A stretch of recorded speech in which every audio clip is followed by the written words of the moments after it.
My fellow delegates, I want to talk with you today about an issue that I believe is of growing importance to the American Kennel Club. This is an issue which I addressed briefly in response to one of the questions posed during the delegates' forum prior to the December meeting.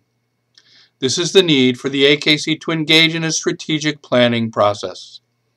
In discussions with fellow delegates and with others in the fancy, one of the concerns I hear expressed frequently is the sense among many that the AKC has lost its direction, that it is just grabbing at anything to try to improve its image and its economic well-being.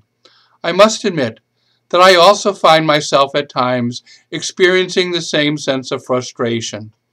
I believe that this sense of aimlessness is a direct result, and I'm referring in the broadest sense to all who participate in AKC governance, AKC events, and other AKC activities, of the AKC not having taken the steps to engage in the process of setting a direction for the future. This process is often called strategic planning, though others refer to it as an envisioning process. By whatever term you call the process, it means taking the time to assess our mission, our core values as an organization, and where we want to be 5 and even 10 years from now. It means taking the time to ask ourselves 3 essential questions. What is it that we are deeply passionate about at the AKC? What is it that we can be the best at in the world at the AKC?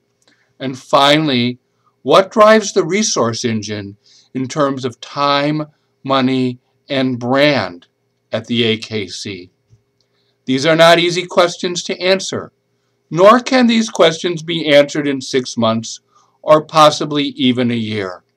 But I believe that if we as a committed fancy take the time to come together to find commonly agreed upon answers to these questions, that the AKC will have a direction that will allow it to reach its full potential. Thanks for taking the time to listen, and I look forward to your support in March.